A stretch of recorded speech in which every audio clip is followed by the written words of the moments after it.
नमस्ते, म चेत नारायण नेउपाने। एक कप चियासँग लगानीको कुराकानीमा तपाईहरु सबैलाई स्वागत गर्न चाहन्छु। र आज हामी माझ नेपालकै चर्चित र नेपालको टेक्निकल एनालिस्ट भनेर कसैले पनि कुरा गर्दै गर्दा उहाँको नाम नै सबैले सुनेका हुन्छन् र सोचेका हुन्छन्। उहाँ हुनुहुन्छ सीएफए विष्णुप्रसाद बस्याल सर, हाम्रो माझमा आउनु भएको छ। आज उहाँसँगको कुराकानीमा तपाईहरु सबैलाई मैले स्वागत गर्न चाहन्छु। नमस्ते विष्णु सर। नमस्ते। आज खुसी लागेको छ कि विष्णु सरलाई एउटा जुन लगानीको बारेमा यसरी हाम्रो दर्शक महानुभाव बीच हामीले ल्याइरहेका छौँ हजुरलाई।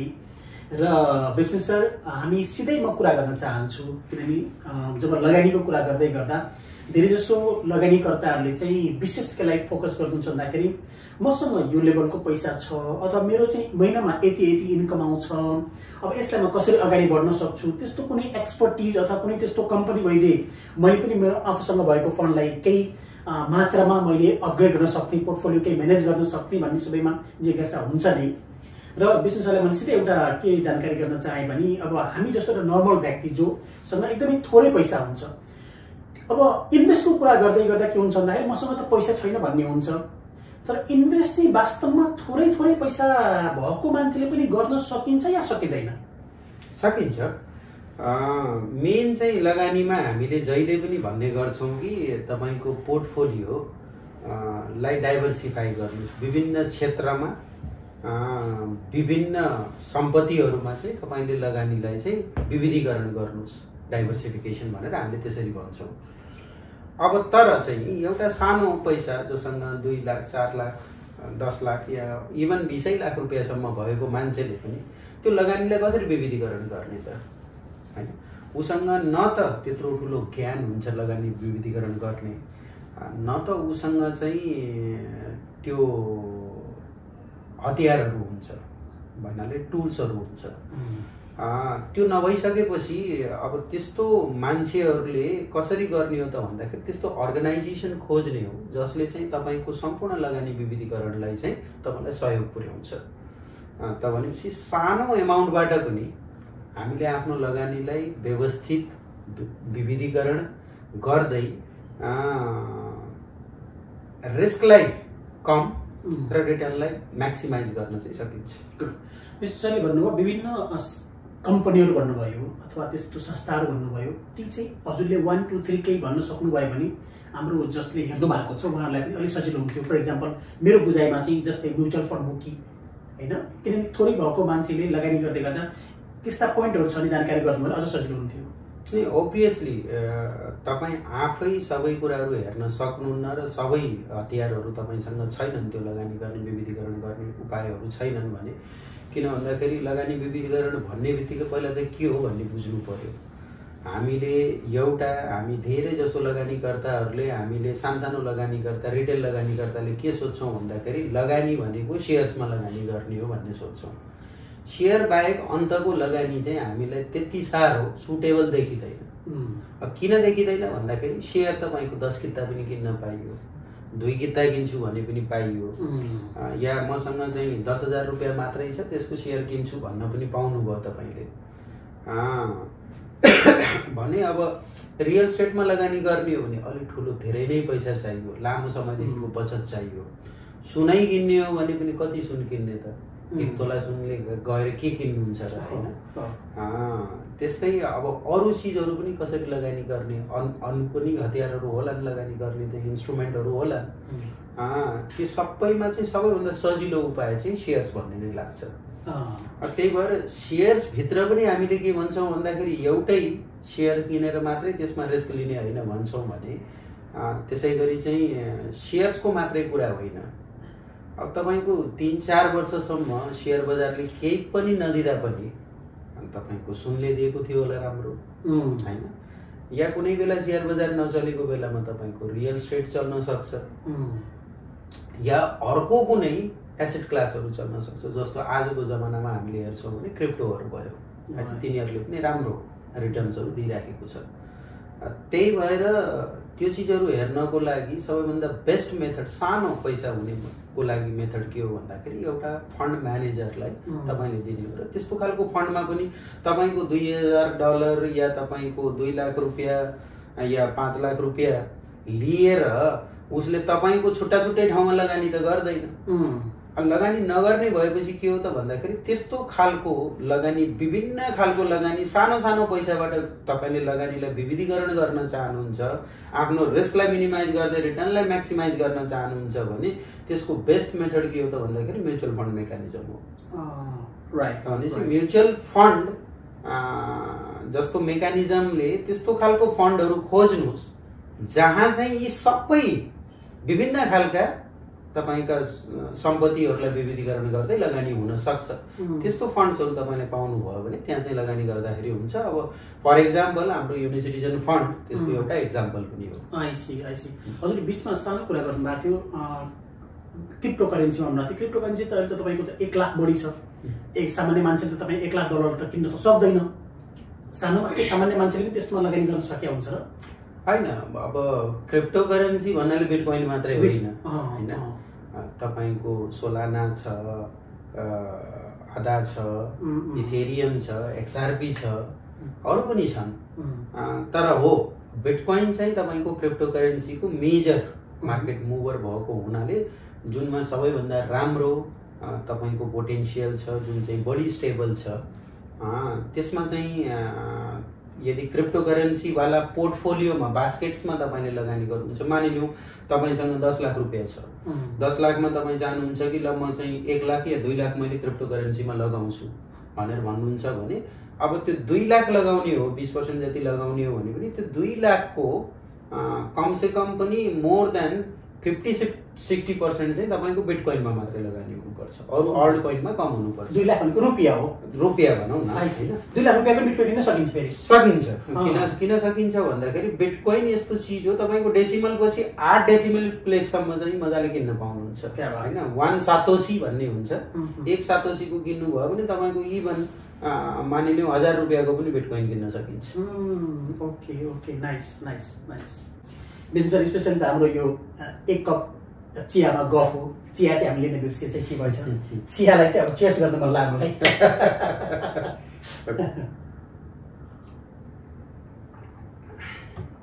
विष्णु सरले अर्को मलाई क्वेसनमा एड गर्न मन लाग्यो। विष्णु सरले डाइभर्सिफाईको युज गर्नुभएको थियो।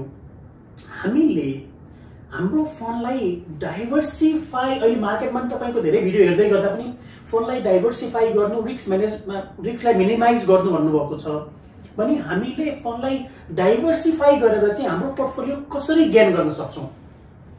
अब यस्तो हो हेर्नुहोस्, अब तपाईँको के हुन्छ भन्दाखेरि डाइभर्सिफिकेसन्सका 2-3वटा हतियार हुन्छन्।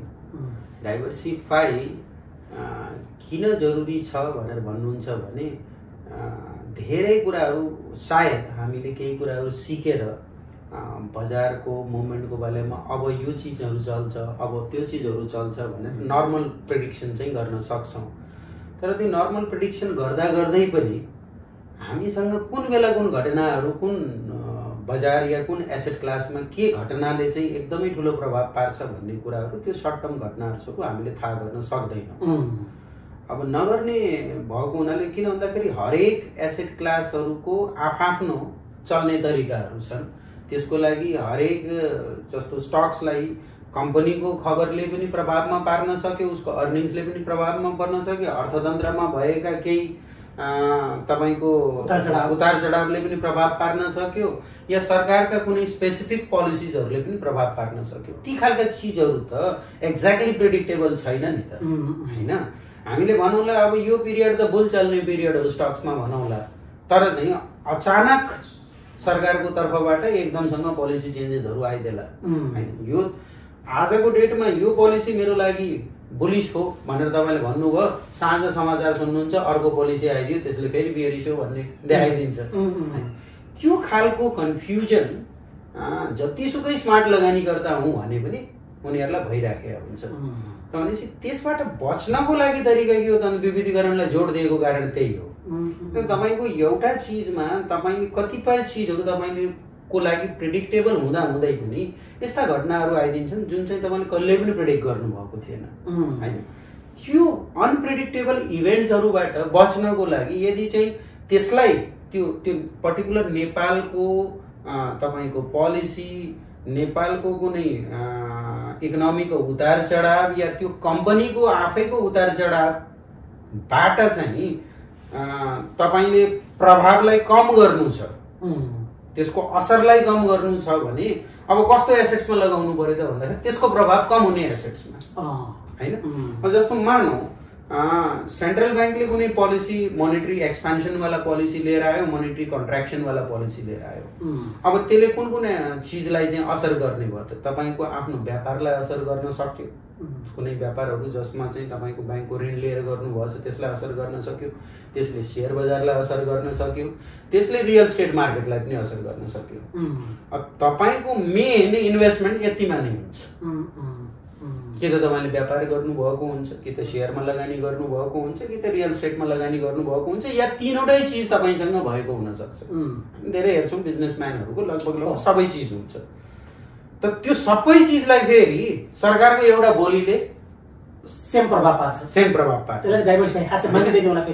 त्यो भयो भने अब तपाईँको डाइभर्सिफिकेसन कहाँ भयो? मैले यति रियल स्टेटमा हालेँ, यति मैले स्टक्समा हालेँ, यति मैले चाहिँ मेरो व्यापारमा हालेको छु भनेर कहाँ डाइभर्सिफाई भयो त? एकैचोटि सबै चाहिँ तपाईँको धराशायी भयो होइन। भनेपछि अब त्यसलाई प्रभावमा केले पार्न सक्दैन त भनेर यसो सोच्नु भयो भने सुनको प्राइस, किन विश्व बजार हो त्यस सुनको प्राइसमा त तपाईँलाई प्रभाव परेन नि त। भनेपछि तपाईँको इन्भेस्टमेन्टको 15 देखि 20% सुन भइदिएको भए र सुनको चाहिँ एउटा बुलिस ट्रेन्ड चलिराखेको छ, तपाईँले प्रेडिक्ट पनि गर्नुभयो सुन चाहिँ मास्तिर नै जान्छ भनेर थाहा पाउनुभयो। र फेरि अर्को ब्युटिफुल चिज के हो भन्दाखेरि नेपालको बजारमा गोल्डको प्राइसेसमा लामो बियर आउँदैन, आयो भने पनि सर्टेन सानो पिरियडको लागि 6 महिनादेखि 1 वर्षको लागि चाहिँ बियर मार्केट रहन सक्छ, अदरवाइज बियर मार्केट रहँदैन, बुलै बुल हुन्छ। भनेपछि एउटा सानो डाइभर्सिफिकेसन गोल्डमा पनि हुन सक्यो होइन। त्यस्तै अन्तर्राष्ट्रिय मार्केटमा पनि तपाईँको केही न केही एक्सपोजर छ। नेपालको पर्टिकुलर आफ्नै मोनेटरी पोलिसीदेखि लिएर तपाईँको अर्थतन्त्रको उतार चढावबाट प्रभाव नभएर तपाईँको छिमेकी मुलुकमा राम्रो गरिराखेको छ, अमेरिकाले राम्रो गरिराखेको छ, युरोपले राम्रो गरिराखेको छ भने तपाईँको त्यो इक्विटी एसेट क्लासको जुन चाहिँ सेयर्सको एसेट क्लासको पोर्टफोलियो अन्त पनि अलिकति लगानी भयो भने त्यसले पनि तपाईँलाई अलिकति कम असर गर्न सक्छ अरू ठाउँमा, अरू कन्ट्रीमा। अनि अर्को चिज आजको डेटमा के छ त भन्दाखेरि लगानीका अरू हतियारहरू के छन् त? आजको डेटमा संसारभरि नै इभन अमेरिका जस्तो कन्ट्रीले, युरोपियन देशका कतिपय कन्ट्रिजहरूले एज अ तपाईँको जुन क्रिप्टो हो होइन त्यसलाई एउटा एसेट क्लासको रूपमा रिकगनाइज गरिसकेका छन्। सबै क्रिप्टोलाई होइन, त्यो पनि हामीले छुट्याउन जान्नुपर्छ। फेरि क्रिप्टो भन्दैमा हजारौं क्रिप्टो छन् होइन, त्यसमा कति स्क्यामहरू छन्, तिनीहरूलाई छुट्याउन चाहिँ जान्नुपर्छ। तर चाहिँ जुन चाहिँ सिग्निफिकेन्ट वर्ल्डले रिकगनाइज गरिसकेका क्रिप्टो एसेट क्लासहरू छन् त्यहाँ तपाईँले लगानी गर्नुभयो भने सायद तपाईँको त्यो इक्विटीवाला ग्लोबल क्राइसिसदेखि लिएर सबै चिजहरूलाई मानिलिउँ कुनै बेला यस्तो समय आइदियो कि विश्वभरिका सरकारहरूले हाम्रो चाहिँ डेट लेभल धेरै भयो, अब बढी डेट चाहिँ हामीले उठाउन सक्दैनौँ या हामीले डेट तिर्न सक्ने स्थिति छैनौँ भन्यो भने के हुन्छ, तपाईँको त्यो पर्टिकुलर देशको करेन्सीमा भयङ्कर असर गर्छ, मान्छेले विश्वास गर्दैन। त्यो बेलामा फेरि तपाईँको डिसेन्ट्रलाइज करेन्सीको अर्को पाटो के हो त भन्दाखेरि क्रिप्टो करेन्सी हो। त्यहाँ चाहिँ तपाईँको विश्वास फेरि कन्टिन्यू हुन सक्यो र त्यसले चाहिँ अर्को बुलिस जर्नी समात्न सक्यो। भनेपछि हामीले किन डाइभर्सिफाई गर्ने र कसरी डाइभर्सिफाई गर्ने कुरामा यी चिजहरूलाई ध्यान दिनु पर्यो कि नट ओन्ली मेरो एउटै देशभित्र बसेर त्यसका विभिन्न सम्पत्तिमा मात्रै लगानी होइन, के पनि हो भन्दाखेरि कन्ट्री वाइज पनि डाइभर्सिफाई हुनु पर्यो र त्यस्तो एसेट क्लासमा पनि डाइभर्सिफाई हुनु पर्यो, त्यस्तो सम्पत्तिमा पनि डाइभर्सिफाई हुनु पर्यो जुन सम्पत्तिमा एउटा पोलिसीले सबैलाई एकैचोटि डाउन नगरेर कुनै कुनै पोलिसी इन्डिपेन्डेन्ट कुनै सम्पत्ति इन्डिपेन्डेन्ट तरिकाले चलोस्। जस्तै सरकारको पोलिसीले अरू कुनैले असरै गर्दैन हैन। जस्तो गोल्ड भयो, जस्तो क्रिप्टो भयो, क्रिप्टोमा चाहिँ पोलिसीले हिट गर्दैन भन्न खोजिया होइन। अब कुनै सरकारले भनिदियो म ब्यान लगाइदिन्छु भन्न थाल्यो भने हिट चाहिँ गर्छ, तर चाहिँ के ब्यान सम्भव छ त? कति सम्भव छ, कहिलेसम्म सम्भव छ? सरकारले जति यसलाई दबाउन खोजिराखेको, जहिले दबाउन खोजिराखेको छ त्यसपछि झन् बढी स्पिडले बढेको छ। भनेपछि जेनरल मान्छेहरूमा यसको फेद बढी भइदियो। किन भन्दाखेरि यसको डिसेन्ट्रलाइज मेकानिजमले गर्दाखेरि, कुनै कन्ट्रोल नभएको मेकानिजमले गर्दाखेरि यसले चाहिँ गरिराखेको छ। भनेपछि म त्यसमा धेरै ठुलो रिस्क लिएर लगाउनुहोस् त भन्दिनँ। 10-15% को आसपास त्यो एसेट क्लासमा पनि तपाईँको लगानी भयो भने त्यसले चाहिँ तपाईँको विविधीकरणको टुलले गर्दाखेरि मानिलिउँ तपाईँको अरू सबै एसेट क्लासमा 30% घट्यो रे, अनि गोल्डमा चाहिँ 40% बढ्यो, जसमा चाहिँ तपाईँले 10% जति लगानी गर्नुभएको थियो 40% बढ्दियो, अनि क्रिप्टो चाहिँ तपाईँको 100% बढ्दियो, जसमा 15% लगानी गरेको थिएँ मैले हैन, जसमा चाहिँ मैले 10% गरेको थिएँ। त भनेपछि अब त्यहाँबाट तपाईँले चाहिँ त्यो क्याल्कुलेसन गर्नुभयो भने तपाईँको लस वाला पार्ट एकदमै मिनिमाइज भएर उल्टा तपाईँको एसेट्स गेन भएको, जहाँ मैले थोरै लगानी गरेको थिएँ त्यसले नै मेरो पोर्टफोलियो यतापट्टि भएको जुन मेरो चाहिँ 70% जुन मेरो लगानी थियो त्यसलाई चाहिँ त्यसको लसलाई चाहिँ नलिफाई गरिदियो। क्या बात, त्यसको चाहिँ बल्ल जुन डाइभर्सिफाई गर्दाखेरिको बेनिफिट चाहिँ त्यो हुँदो रहेछ। Obviously. Thank you so much. अब विष्णु सर, मलाई तेस्रो प्रश्न हजुरलाई कि विशेष गरी लगानी गर्ने बेलामा अब मान्छेले स्टार्ट त गर्नु पर्यो र धेरैले लगानीको विषयमा कुरा गर्दै गर्दा कतिपय चाहिँ एकदमै एग्रेसिभ अथवा तपाईँको ह्याप्पी देखिन्छ, कतिपयले चाहिँ हो म डुबी मेरो गयो पोर्टफोलियो चाहिँ माइनस भयो, विभिन्न कुराहरू भन्छन्। भने फर्स्ट टाइम लगानी गर्ने मान्छेहरूले चाहिँ विशेष चाहिँ के गल्ती गरेका हुन्छन्? फर्स्ट टाइम लगानी गर्ने मान्छेले जुन गल्ती गरेको हुन्छ त्यो केही पनि होइन। त्यो गल्ती के हो भन्दाखेरि मेरो साथी आयो फलान ठाउँमा लगानी गर्दैन भनेर भनिदियो अनि गरिदिएँ, उसले आफूले केही पनि सोचेको छैन, यसमा लगानी प्रश्नै गर्दैन। साथीले भनिदियो ल हो यति पैसा बन्दो रहेछ, कमाइस ल मलाई पनि भन्दैन होइन, मलाई पनि भन्दैन कसरी कमाउने हो भन्छ। अनि त्यो साथीसँग सोध्दैन कि तपाईँको होइन तपाईँले भने अनुसार बजार चलेन या भने अनुसार भएन भने रिस्क के हो त भनेर सोध्दैन। क्या बात। ओ पहिलोपटक लगानी गर्ने मान्छेले रिटर्न मात्रै लाई फोकस गर्छ, रिस्कलाई फोकसै गर्दैन। त उसले रिस्क के हो भनेर त्यसलाई फोकस गरेर कति रिस्क छ त्यो रिस्कलाई मैले झेल्न सक्छु कि सक्दिनँ, त्यो रिस्क लिन सक्ने मेरो क्यापासिटी छ कि छैन भन्ने एङ्गलबाट त्यति मात्रै प्रश्न मात्रै गरिदियो भने पनि जवाब उसैले पाउँछ, बस्दै थियो बस्छ। क्या बात, थ्याङ्क यू सो मच। अब आफ्नो तपाईँको मेरो भनौँ न मेरो आफ्नो पारिवारिक कुराहरू भयो अथवा मेरो आफ्नै लेभलको एउटा इन्कमको सोर्सहरू हुन्छ भने मैले आफ्नो वित्तीय लाभ प्राप्त गर्नको लागि चाहिँ खासमा कसरी मैले जान्ने मेरो पोर्टफोलियोले केलाई चाहिँ बढी सपोर्ट गर्छ त्यो चाहिँ के होला विष्णु सर?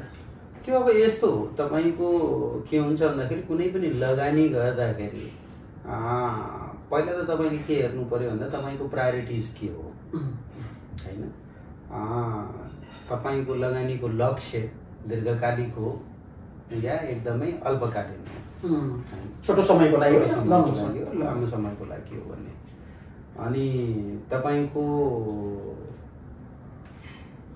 लगानी भन्ने चिज यस्तो चिज हो पेट काटेर कसैले लगानी गर्दैन। भनेपछि पहिला आफ्नो बेसिक निड्सहरू आवश्यकताहरू त्यसलाई फुलफिल गर्नु पर्यो। बेसिक निड्सहरूलाई तपाईँले बढी गर्नुभएको छ भने बरु कटौती गर्नुहोस् होइन। अब कतिपय खर्चहरू यस्तो हुन्छन् जहाँ तपाईँले कम्प्रोमाइज गर्न सक्नुहुन्न, जस्तो छोराछोरी पढाउने कुरा भयो, दैनिकी खर्चहरू कुरा भयो, इमर्जेन्सीको लागि छुट्याउने पैसाहरू भयो, तिनीहरूमा कटौती गर्न सकिँदैन।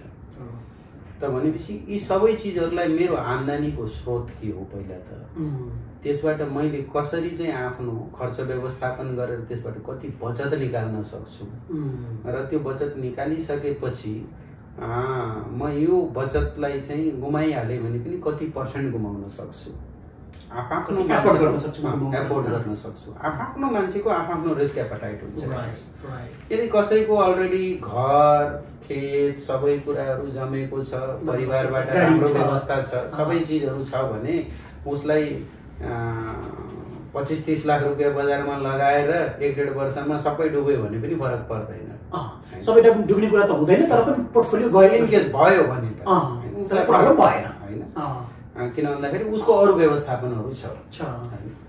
अब जसको सबै चिजहरू चाहिँ तपाईँको हरेक मन्थली स्यालेरीबाट मन्थली इन्कमबाट चाहिँ एरेन्ज गर्नु छ, उसको लागि 15% मात्रै लस भइदियो भने पनि ठुलो ज्वरो आउँछ, चाहिँ ज्वरो आउँछ होइन। त भनेपछि के हो भनेर भन्नुहुन्छ भने लगानीमा तपाईँको प्रायोरिटी के हो, तपाईँको रिस्क एपेटाइट के हो, पहिला चाहिँ त्यसलाई ध्यान दिनु पर्यो। त्यसलाई ध्यान दिइसकेपछि तपाईँले प्लान गर्नु पर्यो। लङ टर्म प्लानै गर्नु चाहिँ बेटर हुन्छ, सर्ट टर्म प्लान नगर्नुहोस्। सर्ट टर्म प्लान गर्दाखेरि तपाईँलाई डिसअपोइन्टमेन्ट्सहरू हुन्छ। अब तपाईँ 6 महिनामा यति कमाउँछु भनेर भन्नुहुन्छ, 6 महिना बजारै चल्दिएन, मोटिभेटै गरिदैन हैन।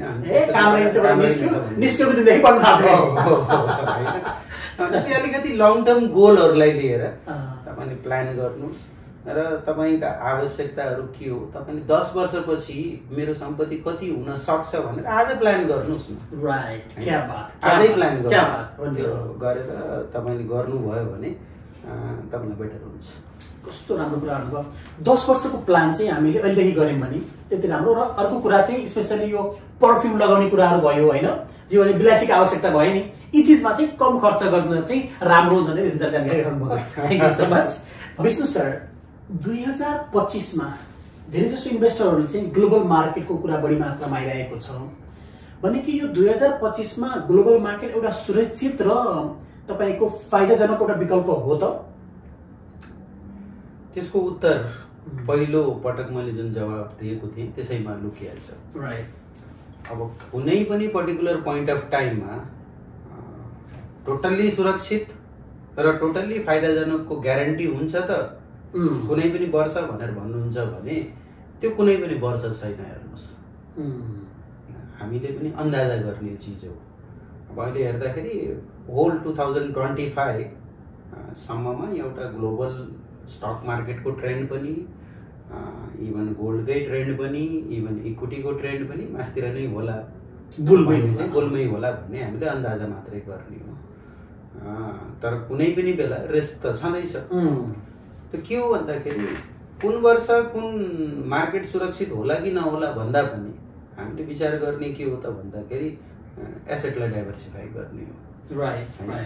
जस्तो हामीले हेर्यौँ भने तपाईँको स्टक मार्केट र real estate market generally positively correlated छ। स्टक मार्केटमा मान्छेले पैसा कमाउँदै गयो भने त्यहाँबाट कमाएको पैसालाई थोरै निकाल्दै रियल स्टेटतिर पनि लगानी गर्दै गर्छ। अहिले त्यो कारणले गर्दा नेपालको शेयर बजार पनि बिचमै रोकिरहेको छ। मार्केट अहिले प्रपर्टी त शेयर मार्केटबाट त्यो फ्लो चाहिँ निस्किएको छैन। सबभन्दा लिक्विड मार्केट शेयर मार्केट हो।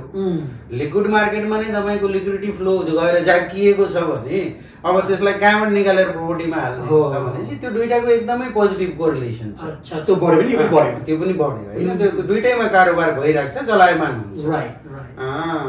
तपाईँको एसेट्स चाहिँ बियर मार्केट आइदियो भने तपाईँको सम्पत्ति सबै फ्रिज हुने हो, तपाईँले गर्न सक्नुहुन्न। विश्वभरि पनि त्यही नै हो। विश्वभरि पनि के हो त भन्दाखेरि बजार मास्तिर जाने साइकोलोजीमा धेरै जसो लगानीकर्ताहरूले लगानी गरिरहेको हुन्छ, तलतिर आइदियो भने दुईटै मार्केट चाहिँ प्रभावित हुन सक्यो। त्यसको विकल्प के हो त भनेर भन्दाखेरि जब जब ग्लोबल मार्केटमा चाहिँ रिस्कहरू देखिन्छ, स्पेसिफिकली कुन एसेट क्लासमा भन्दाखेरि इक्विटी रियल स्टेट जस्ता एसेट क्लासहरूमा रिस्क देखिन्छ भने अब त्यो बेला चल्ने बजार के हो त? एउटा त बोन्ड मार्केट, त्यसको प्राइसेसहरू चाहिँ इल्डहरू बढेर जान्छ, त्यो मार्केटमा चाहिँ अलिकति सेफ हेभनतिर त्यतापट्टि सिफ्ट हुन्छ। अर्को भनेको तपाईँको सेफ हेभन भनेर गोल्डलाई भनिन्छ होइन, गोल्ड। तर अब आएर गोल्ड जसलाई सेफ हेभन भनिन्छ त्यस्तै गरी डिजिटल गोल्ड भनेर बिटकोइन आएको छ। क्या बात होइन, त क्रिप्टो करेन्सीको बिटकोइन वाला पार्ट या तपाईँका केही इथेरियम्सहरू भए, सोलानाजहरू भए, त्यो केही स्ट्रङ नेटवर्क भएका जुन चाहिँ अल्ट कोइन्सहरू भए तिनीहरूलाई पनि एज अ सेफ हेभनको रूपमा लिइएको छ। सबभन्दा बेस्ट सेफ हेभन त बिटकोइन नै हो। त्यो बाहेक पहिला सुन थियो भने अहिले सुन प्लस बिटकोइनलाई दुईटै भयो एज अ डिजिटलको रूपमा होइन। र फेरि त्यो यो गोल्ड भन्दा पनि अझै राम्रो आइडिया छ, त्यो चाहिँ हामीले पछिबाट कुनै बिटकोइनको बारेमा व्याख्या गर्दाखेरि गरौँला होइन। म त गोल्ड भन्दा पनि राम्रो भन्छु त्यसलाई, बिटकोइनलाई होइन, सेफ हेभनको रूपमा। तर पनि अब सेफ हेभनतिर जाँदाखेरि अब त्यो मार्केट चाहिँ मुभिङ हुन्छ होइन। तपाईँले चाहिँ त्यो डाइभर्सिफाई गर्नुभयो भने तपाईँलाई यो चिन्तै लिनु परेन कि 2025मा पनि राम्रो छ कि लगानी गर्न उचित छ कि छैन, 2026मा पनि लगानी गर्न उचित छ कि छैन भन्ने चिन्ता लिनु पर्यो, प्रब्लमै भएन होइन।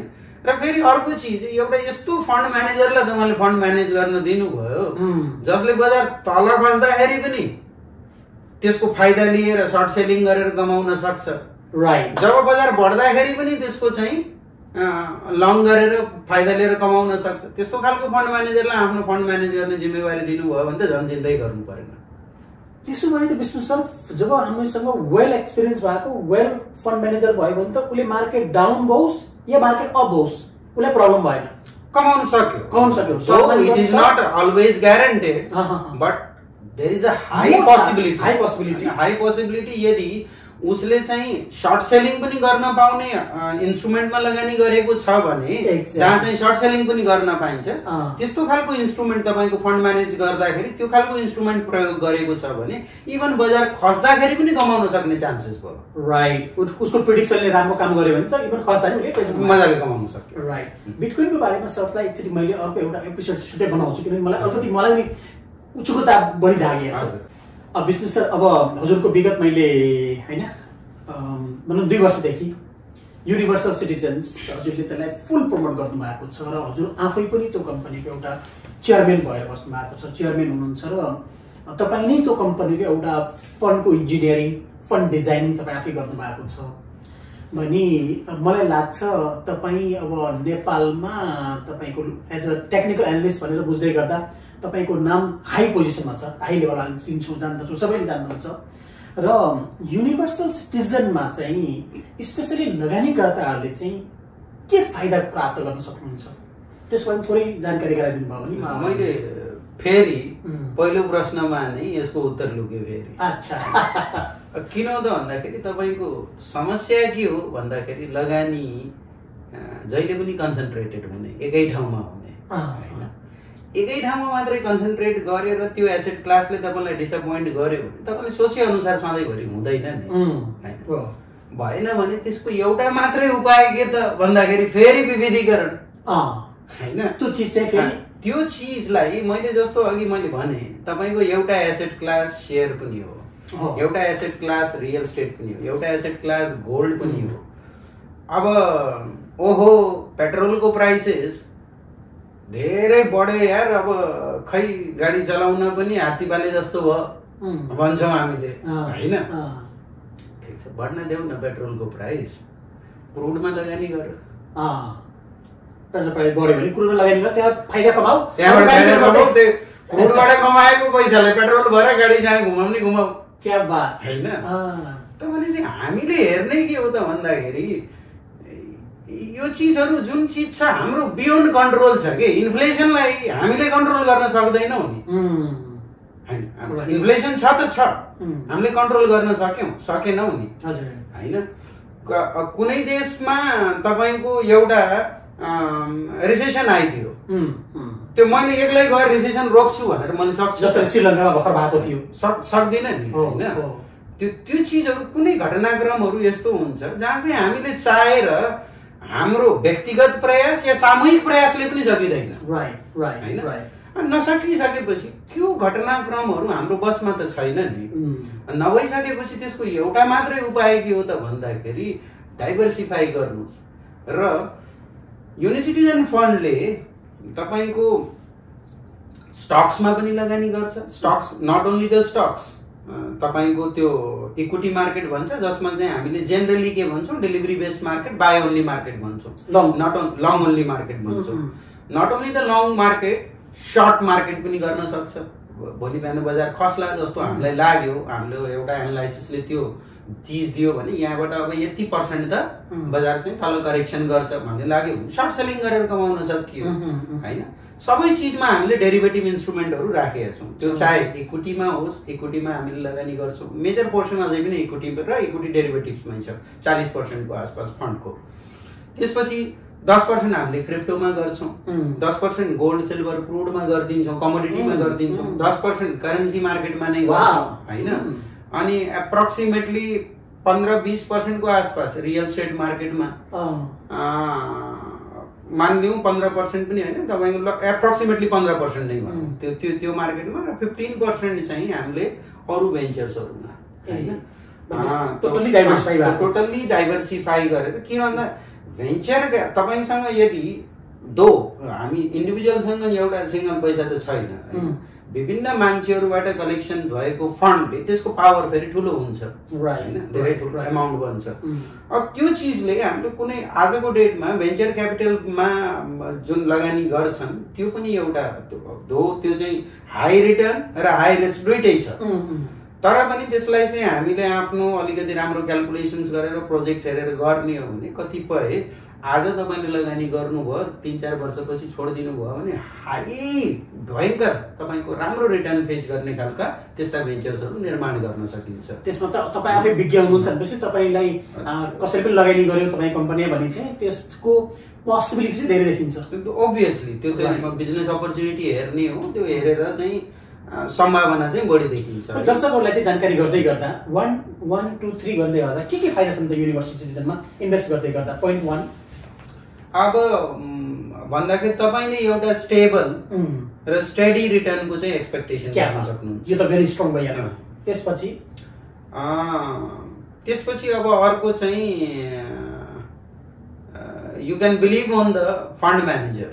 तपाईँको लगभग म लगायत मेरा अरू 2-3वटा फन्ड म्यानेजर्सहरू छन्, उनीहरूको जसको पनि हिस्ट्री मोर देन 15 इयर्सको छ फाइनेन्सियल रेकर्ड्सहरू। त भनेपछि you can bank on the fund managers performance होइन। त्यसलाई चाहिँ तपाईँले अर्को पोइन्ट लिन सक्नुहुन्छ। अब तेस्रो कुरा गर्नुहुन्छ भने सेफ्टी होइन, रेगुलेटेड टाइपको फन्ड हुन्छ यो। त्यस कारणले तपाईँले चाहिँ मेरो लगानी गरिसकेपछि भोलि बिहान मिसएप्रोप्रिएट हुने हो कि यता हुने हो कि भन्ने चिन्ता कम्प्लायन्सहरू सबै फुलफिल गरेको हुन्छ। यही चिज हो। पहिला त हामीले कुनै पनि लगानीमा हामीले हेर्ने चिज के हो भन्दाखेरि त्यो लगानीको प्रतिफल दिन सक्ने त्यो बास्केट्सको होइन, त्यो फाइनेन्सियल जुन चाहिँ पैसा छ त्यसलाई जहाँ हामीले लगानी गर्छौँ त्यसले चाहिँ प्रतिफल दिन सक्ने सम्भावना छ कि छैन, जसलाई हामी भन्छौँ प्रडक्ट। प्रडक्ट के हो? प्रडक्ट चाहिँ हामीले के भनेका छौँ भन्दाखेरि यी सबै रिस्कहरूलाई म्यानेज गर्नको लागि हामीले विभिन्न एसेट क्लासमा 7वटा भन्दा बढी एसेट क्लासमा हामीले डाइभर्सिफाई गरिदियौँ होइन। त भनेपछि त्यो चाहिँ एउटा सम्भावना बोकेको प्रडक्ट भयो होइन।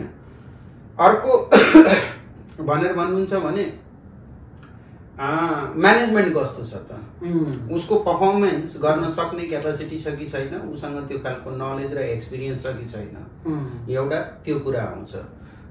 त्यो कुरामा पनि मैले अघि एन्सर दिइसकेँ, हामीसँग हाइली एक्सपिरियन्स सबै कुराहरू छ। अर्को चाहिँ टेक्नोलोजीको प्रयोग। हामी आफै चाहिँ एल्गो चाहिँ एउटा डिजाइन गरेका छौँ, त्यसलाई टेस्ट पनि गरिसक्यौँ 6-7 महिनामा, त्यसले राम्रो रिजल्ट दिएको छ। र अहिलेसम्म हामीले जुन चाहिँ पछिल्लो 1 वर्षको पिरियडमा मोर देन 45% रिटर्न जेनरेट गर्यो, that is because of the mix of the algo as well होइन। त्यो हामीले गरेका छौँ। त भनेपछि फन्ड म्यानेजर्सले तपाईँलाई फन्डमा पर्फर्मेन्स दिन सक्ने क्यापासिटी राख्छ कि राख्दैन भन्ने कुरा त्यसको कुरा भयो। अर्को चिज चाहिँ के आयो भन्दाखेरि सेफ्टी। लगानी गरिसकेपछि मेरो पैसा चाहिँ मिसयुटिलाइज त हुने होइन भन्ने जुन चाहिँ तपाईँको डर हो, हाइली रेगुलेटेड मार्केट भएको हुनाले तपाईँले त्यतापट्टि त्यो चिन्ता चाहिँ एकदम मिनिमल भयो। मिनिमल सर यो इन्भेस्टमेन्ट भन्दै गर्दा एउटा चाहिँ तपाईँको तपाईँको जुन फन्ड भन्नुभएको छ, एउटा क्लोज फन्ड एउटा ओपन फन्ड भन्छ, हजुर कुन फन्ड हो सर? अहिले हामीले युनिसिटिजन फन्डलाई चाहिँ यसलाई क्लोज एन्डेड फन्ड नै भनेका छौँ। निश्चित समयपछि यसलाई लिस्टिङ पनि गरेर हामीले लैजाने हो। अहिले चाहिँ प्राइभेटली हामीले कलेक्ट गरिराखेका छौँ। जब हामी पब्लिकमा जान्छौँ, पब्लिकमा गइसकेपछि 3-4 महिनाको पब्लिकलाई सब्सक्राइब गर्ने एउटा समय दिन्छौँ। त्यो समयपछि चाहिँ यो फन्ड चाहिँ टोटल्ली क्लोज हुन्छ। अनि क्लोज भइसकेपछि जति पनि युनिट होल्डरहरू जसरी हामीले म्युचुअल फन्ड्सहरूमा चाहिँ ट्रेड भएको देख्छौँ, त्यही मेकानिजमबाट यसको पनि ट्रेडिङ हुन्छ। राइट। स्पेसली हाम्रा दर्शकजीहरूलाई म के भन्न चाहन्छु नि, हामी चाहिँ क्लोज इन्डेड फन्डमा रहेछौँ। बिजनेसहरूको जुन युनिभर्सल सिटिजनमा हामी यदि इन्भेस्ट गर्ने प्लान गर्नुभएको छ नि, क्लोज इन्डेड फन्ड भएको कारणले गर्दा सर्टेन टाइमको लागि मात्र ओपन छ। त्यसले गर्दा तल चाहिँ कमेन्ट गरेर चाहिँ फेरि त्यसको बारेमा विस्तृतमा जानकारी गराउन सक्नुहुन्छ भन्न चाहन्छु। अर्को प्रश्नको लागि विष्णु सर, यो बचत अनि लगानी यो छुट्टै पार्ट छ। यो बचत र लगानी खास के हो र यसलाई चाहिँ हामीले कसरी सन्तुलन गर्न सक्छौँ, यसको बारेमा नि धेरै जिज्ञासा। किनभने एउटाले भन्छन् बचत गरेर हुने हो कि, अर्काले भन्छन् लगानी गरेर हुने हो कि, खास यसलाई चाहिँ कसरी म्यानेज कसरी सन्तुलन गर्ने हो? Good question. पहिला त के हो भन्दाखेरि सबैभन्दा पहिला त बचत हुनु पर्यो। राइट। बचत गर्न सिक्नु पर्यो, बानी बनाउनु पर्यो। राइट। बचत चाहिँ हेर्नुहोस् यत्तिकै हुँदैन होइन। हाम्रा आवश्यकता, इच्छा र चाहनाहरू अथाह छन् होइन। त्यो अथाह इच्छा र चाहनाको बिचमा होइन तिनीहरूलाई सन्तुलन कायम गर्दै पहिलो त बचत गर्न जान्नु पर्यो। राइट। अब हामी केही खर्चहरू कटौती गर्न सक्नु पर्यो। अब कस्ता खर्चहरू कटौती गर्न सकिन्छ त भन्ने कुराहरू विचार गर्नु पर्यो होइन। जस्तो यङ जेनेरेसन हो, आइफोन लिनुहुन्छ, त्यसको एउटा चाहिँ साथीभाइहरूमा ओहो शान देखाउन पाइन्छ होइन, सबै कुराहरू आइफोन छ भन्न पाइन्छ, द्याट इज डिफरेन्ट पार्ट। त आइफोनले जत्तिकै फङ्सन गर्ने एन्ड्रोइड फोनले गरिसकेको हुन्छ, त्यसको पनि 1/4 प्राइसमा। क्या बात होइन। भनेपछि पहिलो बचत त्यहाँबाट गर्नुहोस्, देखावटीमा भन्दा पहिला आफूलाई स्ट्रङ बनाउनु। क्या बात, भेरी स्ट्रङ। तपाईँलाई डेली तपाईँको वर्क र तपाईँको काममा आउन जान या तपाईँको बिजनेसलाई कुनै पनि इन्कम जेनेरेट हुन चिजलाई हेल्प गर्ने चिजहरू छैन भने गाडी किन्नु पर्यो रे, नकिन्नुहोस् न एकछिन, के फरक पर्छ र? त्यो ठुलो एमाउन्ट चाहियो गाडी किन्नलाई ठुलो एमाउन्ट चाहियो। अब तपाईँको घर बनाउने बडो शौक छ। मेरो चाहिँ गाउँघरमा कहाँ हो भनेर सोध्छन्। अनि आफ्नै घर भए हुन्थ्यो, घरबेटीको किचकिच सुन्नु भन्दाखेरि मेरै घरमा बस्ने भनेर बुढीबाट प्रेसर हुन्छ होइन। केही छैन बुढी, एकछिनलाई किचकिचै सुनाउ न त, आफ्नै बचत गरेर भोलि बिहान कमाएपछि घर बनाउला नि त। ब्याङ्कबाट गर्नुभन्दा अथवा बुटोल भन्दा पोखरा बनाउला, पोखरा भन्दा बुटोल बनाउला, विभिन्न त्यो चिजहरू होइन। त्यो ठाउँलाई त हामीले चुज गर्न सक्दैनौँ, किन घर बनाउने हो, पहिलो घर बनाउने हो भने आफ्नो जहाँ ठेगान छ त्यही नै बनाउनु। राइट होइन, आफू जहाँ चाहिँ काम गरिरहेको छ त्यही नै बनाउने हो। तर त्यसलाई केही डिले गर्न सकिन्छ होइन। किन भन्दाखेरि निश्चित एउटा पैसा अर्को कुनै मेरो रेगुलर इन्कमबाट होइन, अर्को कुनै इन्कमबाट चाहिँ मैले कमाएर चाहिँ लगानीबाट कमाएर बनाउला। यस्ता खालका साना चिजहरू बाट कटौती गरेर पहिलो चाहिँ बचत गर्न जान्नु पर्यो। बचत गरेर बचतलाई लगानी गर्न जान्नु भएन भने त्यो बचतको केही अर्थै छैन। क्या बात। पहिला बचत गर्न जान्नु पर्यो, बचत त गर्नुभयो तर लगानी गर्न जान्नु त्यसको कुनै अर्थ छैन। क्या बात। बचतलाई लिएर ब्याङ्कमा हाल्नु भयो भने कति दिन्छ त ब्याज? ब्याङ्कले 4% 5% कहिले काहीँ दियो अरे, 10% पनि दियो अरे। इन्फ्लेसनै तपाईँको 6-7% छ होइन। तपाईँको आज यो वर्ष गर्ने खर्च र अर्को वर्ष गर्ने खर्चमा चाहिँ 7-8%कै बढोत्तरी हुन्छ, अझै खर्च बढिराखेको छ। भनेपछि त्यो बचतबाट पाएको ब्याजले तपाईँको इन्फ्लेसन पनि कभर गर्न पुग्दैन। हेर्नुहोस् त्यसलाई छोराछोरीको फिस, स्कुलले पढाइदिने फिसदेखि लिएर कापी किताबको कुराहरू, तपाईँको प्याज टमाटर दाल भातका कुराहरू गर्नुभयो भने इन्फ्लेसन कसरी बढिरहेको छ त्यसलाई कभर गर्न सक्नुहुन्न तपाईँ। केही नभए पनि 10% को दरले इन्फ्लेसन नर्मल्ली बढ्छ हाम्रो डेली आवश्यकताका चिजहरूमा। त भनेपछि अब त्यो बचतलाई लिएर घर ब्याङ्कमा राख्नुभयो भने धनी कहाँ बन्नुभयो त? धनी बन्ने हो भने, वेल्थ क्रिएट गर्ने हो भने त्यो बचतलाई लगानी गर्न सिक्नु। अझ एउटा भाषा भन्दाखेरि धनी बन्ने पनि बचत गरेको पैसालाई चाहिँ युनिभर्सल सिटिजनमा लगानी गर्दछ भन्दा नि होला। अब त्यो चोइस हो, त्यो चोइस हो। तपाईँले युनिभर्सल सिटिजन भन्दा बेटर पाउनुहुन्छ भने त्यहाँ लगानी गर्नु। यदि यसमा चाहिँ गर्दाखेरि मेरो चाहिँ सेफ्टी छ, सिक्योरिटी छ र मैले निश्चित प्रतिफलहरू म पाउन सक्छु भन्ने विश्वास हुन्छ भने यहाँ गर्नुहोस्, केही फरक पर्दैन। Thank you. मसँग अर्को एउटा क्वेसन, विष्णु सर, यो लगानीको कुरा गर्दै गर्दा विशेष गरी यो रिस्क एन्ड रिवार्ड होइन, यो चिज जहिले पनि युज भएको हुन्छ, पढ्ने बेला विशेष गरेर बढी फोकस गरी आउँछौँ भने खासमा रिस्क एन्ड रिवार्ड भनेको के हो र अहिले आउँदै गरेका नयाँ नयाँ इन्भेस्टरहरूलाई चाहिँ यसलाई चाहिँ हामीले सरल भाषामा चाहिँ कसरी व्याख्या गर्न सक्छौँ? अब रिस्क एन्ड रिवार्ड भनेको अब परिभाषित गर्दाखेरि त जोखिम कति हो र कति चाहिँ मैले प्रतिफल लिन खोजेको हो भन्ने कुराहरू। त्यो पार्टिकुलर इन्भेस्ट गर्दै गर्दा, पार्टिकुलर इन्भेस्टमेन्ट गर्दै गर्दाखेरि त रिस्क र रिवार्डलाई कसरी परिभाषित, कति रिस्क लिने कति रिवार्डको लागि भन्ने प्रश्न आउन सक्छ। मैले कति प्रतिफल पाउनको लागि कतिसम्म रिस्क लिन सक्छु। त यो रेसियो जहिले पनि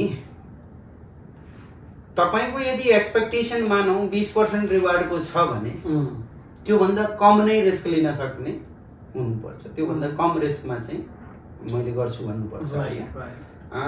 रिस्क चाहिँ अथाह अनि रिवार्ड चाहिँ लिमिटेड, डेन्जरस होइन। त्यो गरेर गल्लै पनि गर्ने होइन। पहिला आकलन गर्ने हो, फेरि दो ग्यारेन्टेड छैन, ग्यारेन्टेड छैन किन प्रतिफलको ग्यारेन्टी छैन।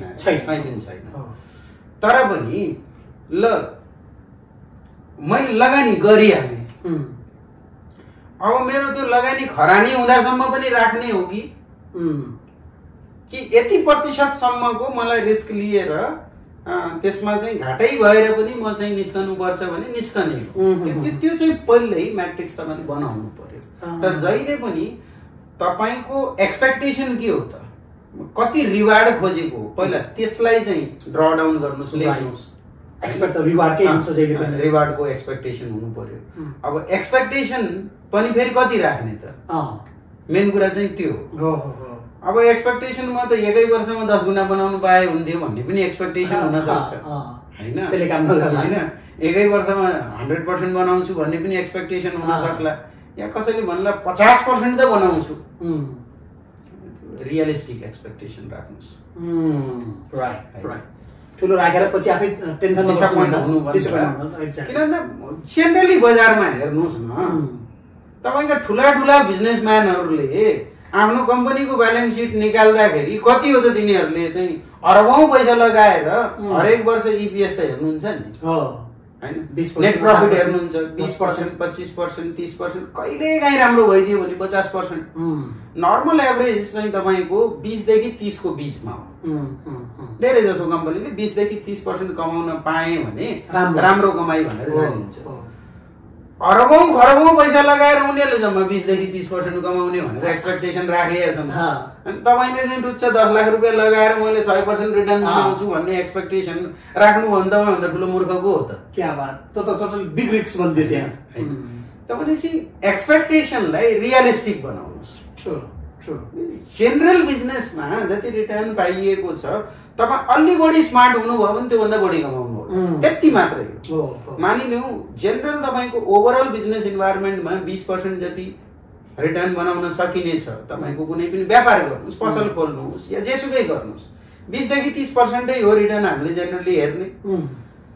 ल मानिलिउँ हायर साइडमा जाउँ 30%, त्यता गरेर 30% बनाउन सकिन्थ्यो। यहाँ म अलि चलाक भइदिएँ भने 30 को ठाउँमा 40 बनाउन सक्नु होला। त्यति नै त फरक हो हैन। डबलै भनेर तपाईले एक्सपेक्टेसन राख्नुहुन्छ भने कहाँबाट बनाउनुहुन्छ? हाई रिस्कमा पर्नु हैन। अब त्यो हो भने फेरि हाई रिस्कमा पर्नु भयो हैन।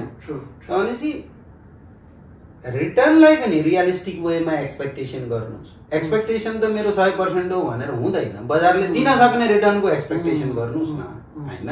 जुन चाहिँ स्टेबल छ, पोसिबल छ, त्यो रिटर्नको एक्सपेक्टेसन गर्नुहोस्।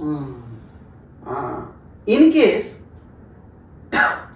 30% कमाउँछु भन्दाखेरि 100% दियो भने भगवानले छप्पड फाडेर दियो भनेर खुसी हुनुहोस् न, होइन? विन्डफल गेन भन्नुहोस् के त्यसलाई। This is the windfall gain, unrealistic profit भन्नुहोस्, होइन? त्यस्तो खालको प्रफिटलाई चाहिँ चाँडै बुक गरेर बरु व्यवस्थापन गरिहाल्नुहोस्। रिस्क कति लिने भन्ने कुरा पहिलो काम चाहिँ तपाईले सोच्नुहोस् कि डिफाइन गर्नुभयो विष्णु सरले कि तपाईले अनरियलिस्टिक प्रफिट गर्दै गर्नु भएको छ नि, त्यसलाई प्रफिट बुक गरेर त्यसलाई चाहिँ कोही साइड लगाइहाल्नुहोस् भन्नुभयो। That is very good point I think. किनभने हामीले पनि इभन लगानी गर्दाखेरि अब यति % प्रफिट होला भनेर भन्दै गरेका छौँ, तर हाई प्रफिट भने अझै पाउँदो रहेछु भन्छु, त्यसपछि आफू लगानी पनि तपाईँको डाउनमा गएर बस्न गर्नुपर्ने हुन्छ। Very good point, very nice point है। तपाईँले फर इक्जाम्पल वर्षको 30% प्रफिट गर्छु भन्नुभएको छ, तपाईँले 100% अथवा 80% पुग्नु भने just take your profit, then wait for the market. Pull out, होइन? त्यो एक्स्ट्रा प्रफिटलाई पुल आउट गर्नुहोस्, फेरि नर्मल स्ट्यान्डर्ड रिटर्नको एक्सपेक्टेसन गर्नुहोस्, के फरक पर्छ? Very good point, very good point. Yes, यस्तै कुरा गर्दै मजा आउँछ विष्णु सरसँग। विष्णु सर, नेपालको बारेमा कुरा गर्दै गर्दा, विश्व बजारमै कुरा गर्दै गर्दा विशेष गरी के छ तपाईँको 10 to 4, किन म्याक्सिमम त तपाईँको अब पढेर पनि जागिरै खाने भन्ने कुरा हुन्छ। बिजनेसतिर अझै पनि नेपाल गइसकेका छन् त्यसरी, तर कल्चर बनिसकेका छैन पनि। 10 to 4 को मान्छेले तपाईँको आफ्नो लाइफमा कसरी एउटा सम्पत्तिलाई चाहिँ तपाईँको कसरी मल्टिप्लाई गर्न सक्छन्?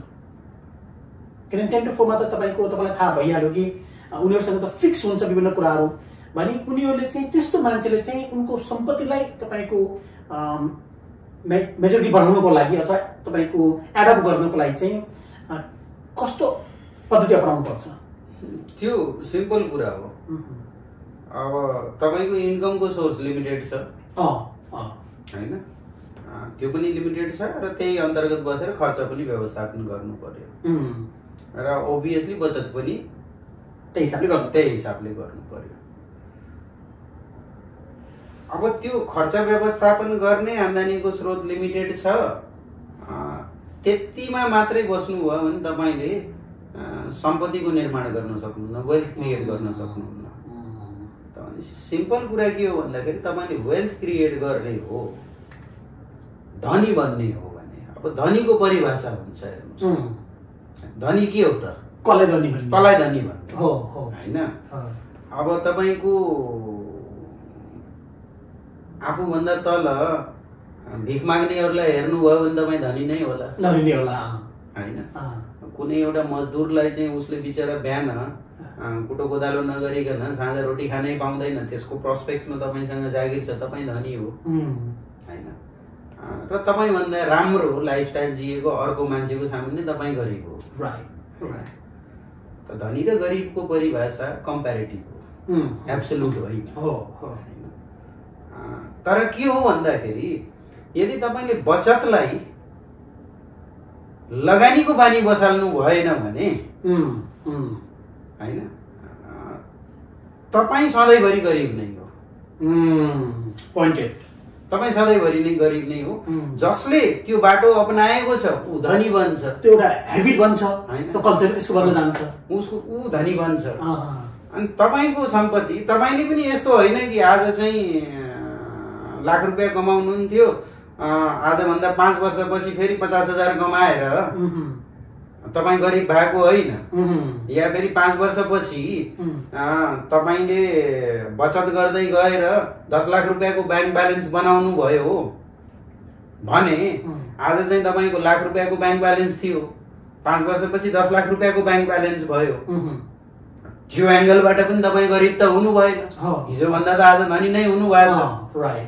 तर तपाईँको छिमेकी जसले चाहिँ त्यो बचतलाई सही व्यवस्थापन गरेर लगानी गरेको थियो, उसले चाहिँ 5 वर्षपछि 1 करोड बनायो। त्यो दुईटाको बीचको खाडल हेर्नुहोस् त, को गरिब को धनी। त्यो यो सापेक्ष हो, यो परोक्ष छैन। धनी र गरिबको परिभाषा तपाईँको सँगसँगै बसेको तपाईँको छिमेकी, तपाईँसँग अरू भएका मान्छेहरू के गरे भन्ने कम्प्यारेटिभ एनालाइसिस हो। त्यही भएर त्यो भनेको के भन्दाखेरि जति छिटो सक्दो लगानी गर्नुहोस्। राइट राइट, सही तरिकाले लगानी, त्यो बौला तरिकाले लगानी होइन। मेरो साथीले त फलानु सेयर चाहिँ यतिमा किन भनेर भन्नुभएको थियो, त्यसको सेयर त 2000 पुग्छ 5000 पुग्छ भनेर भनिएको छ, आज चाहिँ 1000 रुपियाँ चल्दैछ भन्यो, लिएर गएर ड्याङ्गा हालिदियो, कुनै सोधखोज छैन। अनि भयोभरको पैसा त्यसैमा मेसेजको आधारमा हालिदियो। त्यो होइन, सोचेर सम्झेर आफ्नो रिस्कलाई डाइभर्सिफाई गरेर, लगानीलाई डाइभर्सिफाई गरेर, रिस्क कति लिन सक्छु भन्ने आकलन गरेर, क्यालकुलेट गरेर, मेरो रिटर्नको एक्सपेक्टेसन के हो, यो सबै क्यालकुलेसन गरेर लगानी गर्नुभयो भने डेफिनेटली लामो समयको लागि तपाईँले सही पोर्टफोलियो मिलाएर लगानी गर्नुभएको छ भने त्यसले तपाईँलाई धनी नै बनाउँछ। तपाईँ आफै व्यवस्थापन गर्न सक्नुहुन्न भने राम्रो व्यवस्थापकलाई व्यवस्थापनको जिम्मेवारी दिनुहोस्। Right right, thank you so much Vishnu sir. अब सरसँग आज कुरा गर्दै गर्दा धेरै कुराहरूको जानकारी प्राप्त गरेका छौँ र विशेष गरी कम्पनीको बारेमा उहाँले आफैले लिड गरेको कम्पनी युनिभर्सल सिस्टमको बारेमा जानकारी गराउनु भएको छ र उहाँको आजको सबै कुरा मैले हेर्दै गर्दा उहाँले चाहिँ तपाईँले बचत गर्ने बानी बसाल्नुहोस् र बचत गर्ने जुन हेबिट गराउनु भएको छ इट्स भेरी गुड, तर त्यसलाई तपाईँले इन्भेस्टमेन्ट गर्नु भएको छैन भने it is definitely not going to be good भन्नुभएको छ। र अर्को कुरा उहाँले लङ टर्म इन्भेस्टमेन्टलाई फोकस राख्नुहोस्, लङ टर्म इन्भेस्टमेन्टलाई फोकस राख्नु भन्नुभएको छ। विष्णु सरसँग यस्तै कुराहरू लिएर अवश्य पनि आउनेछौँ र जान चाहँदै विष्णु सर एउटा हाम्रो यो स्पेसली हाम्रा सबै युट्युबका हाम्रो साथीहरूलाई चाहिँ हजुरले कुनै पोइन्ट जुन एज अ होइन काइन्ड अफ वान टिप्सको रूपमा चाहिँ दिन म तपाईँबाट त्यस्तो, किनभने हामीलाई जसले बढी मात्रामा भ्यू गर्नु भएको छ उहाँहरू फाइनेन्सियली तपाईँको धेरै कुराहरू जान्न चाहनुहुन्छ, त फाइनेन्सियली चाहिँ म फ्रिडम भन्न चाहन्छु भन्ने नै हामीसँग धेरैले वाच गरिराख्नुहुन्छ। त्यस्तो व्यक्तिहरूलाई तपाईँले कुनै एउटा आफ्नो पकेट टिप्स एउटा चाहिँ दिनुहोस्। यो चाहिँ मैले तपाईँलाई पकेट टिप्स केही पनि होइन, अघि हामीले डिस्कसन्स गर्यौँ तिनै नै हुन्। बचत गर्ने बानी बसाल्नुहोस् र त्यो बचतलाई डाइभर्सिफाई तरिकाले लगानी गर्ने बानी बसाल्नुहोस् र तपाईँले त्यसको व्यवस्थापन गर्न सक्नुहुन्न भने राम्रो व्यवस्थापक खोजेर उसलाई जिम्मेवारी दिनुहोस्। एउटा पोइन्ट चाहिँ त्यो भयो। अर्को चिज चाहिँ म लगानी गर्दाहरूलाई धेरै जसो के भन्छु भन्दाखेरि इन्भेस्टमेन्टको म्याटरमा, लगानीको सम्बन्धी कुराहरूमा धेरै जसो मान्छेले बालाई सोध्छु, आमालाई सोध्छु, श्रीमतीलाई सोध्छु, गर्लफ्रेन्डलाई सोध्छु हैन, सोध्ने नै हो भने त्यो बजार बुझेको फाइनेन्शियल एक्सपर्ट्सलाई सोध्नुहोस्। एक्ज्याक्टली, क्या बात हैन। तपाईको के हुन्छ भन्दाखेरि लगानी भन्ने कुरा हो ओभियसली व्यवस्थापन के अरे रिस्क र रिवार्डलाई चाहिँ तपाईँले हेर्नु पर्यो, आफैले हेर्नु पर्यो। कति बराबरको रिस्क लिने, मेरो प्रायोरिटी के हो भन्ने कुराहरू तपाईँले थाहा पाउनु पर्यो।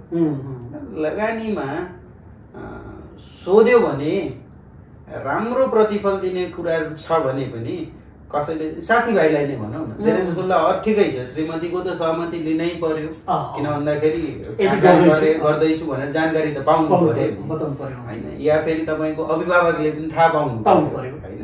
त डिसिजन चाहिँ इन्डिपेन्डेन्ट लिनुहोस्, साथीलाई सोधेर होइन, फाइनेन्शियल एक्सपर्टलाई सोधेर लिनुहोस्। लगानी गर्ने नगर्ने भनेको एक्सपर्टसँग कुरा गर्नु, छलफल गर्नुहोस्। Right right, thank you so much Vishnu sir, खुसी लाग्यो। हामी फेरि अर्को प्रश्न भेटौँला। थ्याङ्क यू, नमस्ते।